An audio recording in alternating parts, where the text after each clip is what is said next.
Good morning and welcome to the start of another reading vlog. Happy New Year, you guys. It is January 2nd and I am just ready for a year of new books, new reading, new adventures in the pages of a book because we are not out of this pandemic yet. There is quite a lot that I actually have to do today, but I really wanted to get this reading vlog started because on my flight back to Boston yesterday, I was visiting family for the holidays. I started reading Plain Bad Heroines and I'm only a chapter into it and I'm absolutely obsessed with it. I just want to finish it, not as quickly as possible because one of my reading goals this year is that I really want to be intentional about what I read and I want to be able to savor things. And that's kind of hard to do because I do read fairly quickly. But yeah, I'm excited to just start afresh. There's a bit of chores that I need to do for today, this morning before I start reading. Just a few miscellaneous things like I need to pick up, I need to unpack. So I figured we would, start our day together.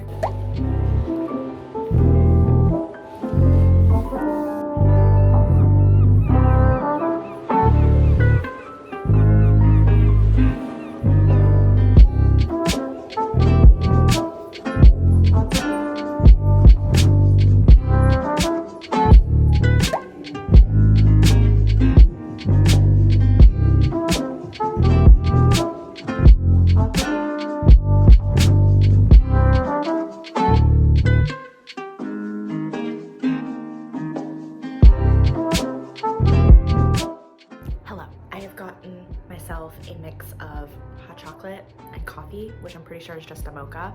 So have my mocha, have my Kindle.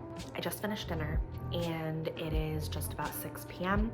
I'm going to settle in with my Kindle for the night. I think I'm gonna watch something later. There has been another development in the story that is quite interesting. I'm going into this story knowing pretty much nothing about it. The only thing I know about it is that it's like this dark academia vibe, death at a boarding school, sapphic story. The book basically starts off with these two girls that die. It basically seems like it's causing this chain reaction at the school of other deaths. So that's one timeline, and that's like in the early 1900s. In like a present day timeline, it's a Hollywood timeline, and there are people that are adapting the deaths at this boarding school into a movie. Less interested in the present day timeline. I'm really interested in like the gothic horror aspect of the first timeline. We'll see how it kind of all intertwines together because I'm only half riveted so far.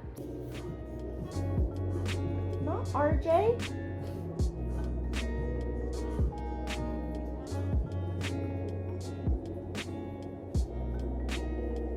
Not RJ. You beating up RJ while I was gone. Yeah.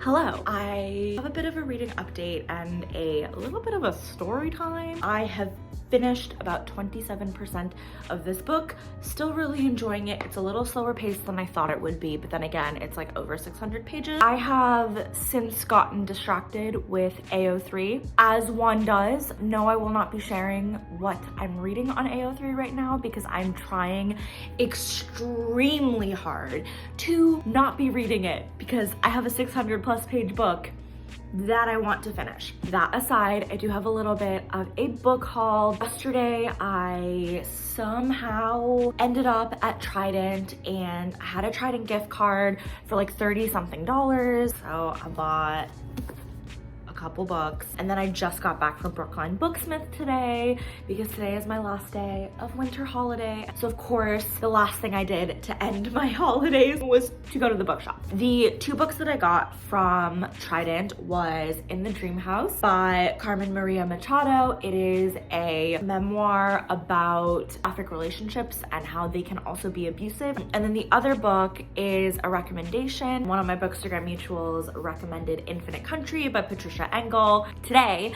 at Brookline Booksmith, I went in with like the express purpose of getting like placemats, which I've already unpacked and like used the placemats because as soon as I got home, I ate lunch because I was starving. But I went in for placemats and I ended up walking out with like 3 books, the placemats, and a mug. That being said, the first book that I got from Brookline Booksmith is The City of Dreaming books. This was a totally like random purchase. The like little place card of bookseller recommendations recommended this book because they said that the main character is a dinosaur. Right there, that is the dinosaur main character. Then of course I had to pick up Jade Legacy. The last one was from like their book bargain section. It is One Part Woman by Perumal Murugan. It's translated fic. It sold like over 100,000 copies in India. It was originally published in Tamil. But yeah, that is my little book haul. I'm going to try very hard to not purchase any more books, at least this next month. Because like for my Trident book purchases, I was like, it's a gift card. It doesn't count. But what's my excuse today? So, Plain Bad Heroines update. This isn't a spoiler, but yellow jackets play a prominent role in like the imagery and motifs of this book. In basically the first couple pages of the book, you learn that the 2 girls whose death this book is about, they died by basically being stung repeatedly by yellow jackets. It's pretty gruesome stuff. I never had a phobia, but through reading this book, I can feel myself developing a phobia because last night I was laying in bed and reading and I kind of like adjusted my position on my pillow and I was wearing like a clip, and so like it kind of scraped against my pillowcase and made like a buzzing sound, and I flipped out. I jumped out of bed because I swore to God, you could not have convinced me otherwise in those like 0.2 seconds that the yellow jackets were not converging on my body to kill me. But yeah, I'm just going to put away my books, do a little bit of chores, then I'm going to read a little bit before I head to the gym.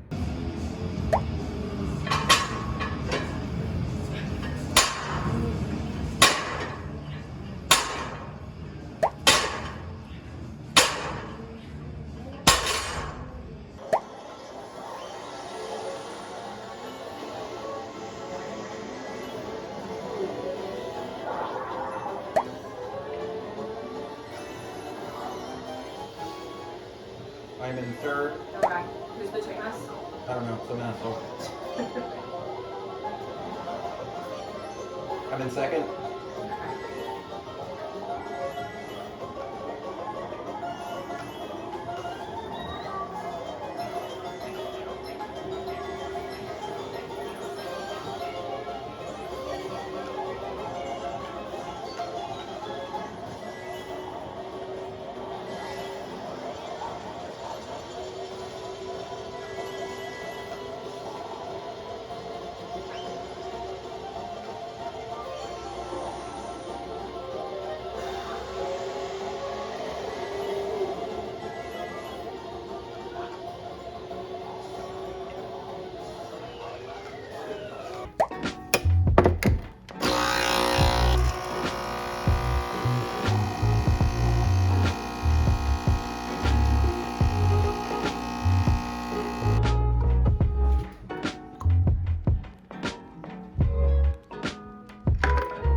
I feel heavy today. I have not made much progress in Plain Bad Heroines, but I did finish the fanfic, so I guess that's almost 400,000 words of something that I've read. I don't know, I woke up this morning feeling really, really heavy, and I don't feel like reading today, although I know that reading might put me in a better mood. We'll see. I just got out of a 2-hour-long meeting, so I kind of just want a potato.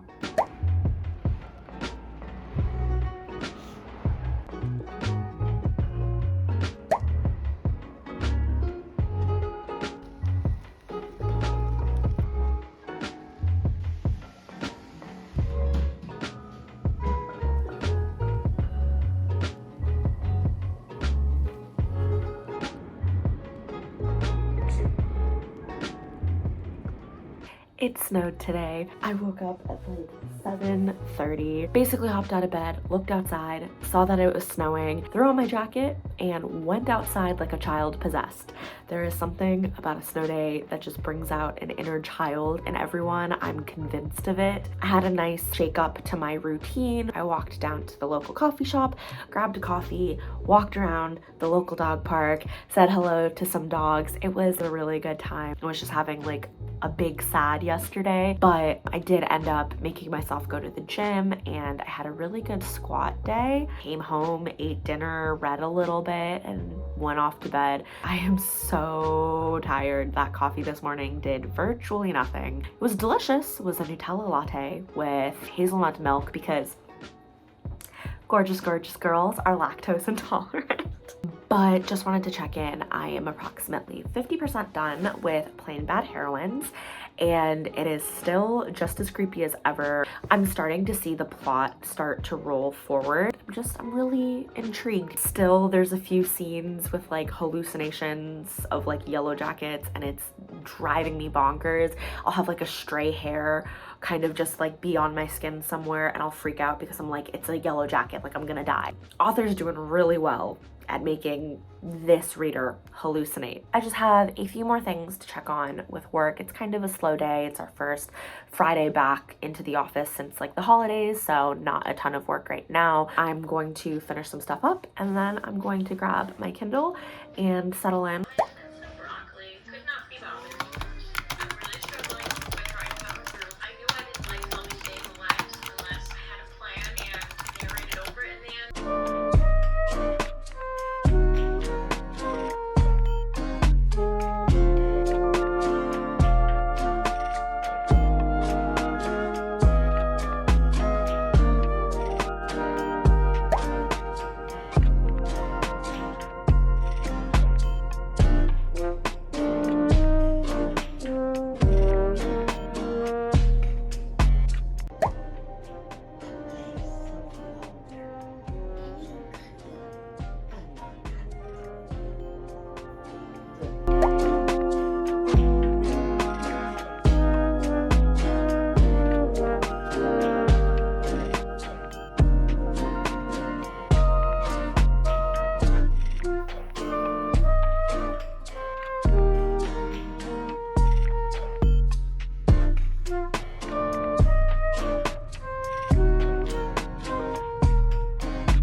Hello, happy Monday. Yesterday totally got away from me, but I did finish Plain Bad Heroines yesterday and I have thoughts. I loved certain aspects of the book, but I'm pretty conflicted on some other parts. Let me explain. Pros. This book was just straight up vibes. The author was super self-indulgent in the writing and imagery and setting up of this story, and I could have read easily another 100 pages of her just setting up this gothic, sapphic, boarding school house of horrors happily. Would have loved to have read that. Also, the nesting doll situation of storylines, because there were like 3 storylines that we had to keep in mind, was really cool. With an asterisk, some of the storylines were more compelling than others, and then another like random storyline was thrown in, all hodgepodge, no rhyme or reason. At the very end, it just kind of made my head hurt when I thought about it, because it just felt like the author was, and trying not to be too spoilery, but it felt like the author was just throwing it in to rapidly end the story. Wasn't a fan of that. So I guess that'll bring us into our con. There are 2 major timelines from the very beginning of the story that are being set up, and since the very beginning of the story, I was waiting for this convergence of the timeline. That moment of, aha, I know why these 2 timelines in the early 1900s and the present day timeline, it all makes sense. They are interconnected. There was none of that. None of that. The ending was just super anticlimactic for me, which was a little bit of a bummer because, like I said, I could have easily read 100 more pages of the story, and it's like a 640 page book, okay? Like she's a little bit of a hefty gal, and we love hefty books. It was just a little disappointment, but I gave it a 3 stars. On to the next. But yeah, I have not eaten yet today, so I'm gonna go do that. I woke up late today, alarm situation did not go off. Last night the power went off, so have to reset all the clocks in the apartment. It's this whole thing. I'm going to go do all of that. I don't think I really explained this in the beginning. This is going to be a new series on my channel called Bookworm Diaries. I've just been, over the past year or so, there's just been this trend on YouTube where everyone's doing like something diaries. You know, you get New York diaries or traveling diaries or whatever, and now I'm starting to see like plant diaries from the plant influencers that I follow, and I just thought that it would be something fun to do, and I wanted to kind of introduce it into the content that I make. So I figured, since this is a booktube channel and I do reading reviews and wrap-ups and reading vlogs, that the reading vlogs could be my bookworm diaries. So yes, thank you so much for being here as I read Plain Bad Heroines for the first time. It was an experience. Would I still recommend it? I think so, but you really gotta be warned from the very beginning that Plain Bad Heroines is just all vibes and no plot, which is fine. I wish I'd known that from the onset. But yes, thank you so much for being here and joining me, and I will catch you all in my next video. Bye.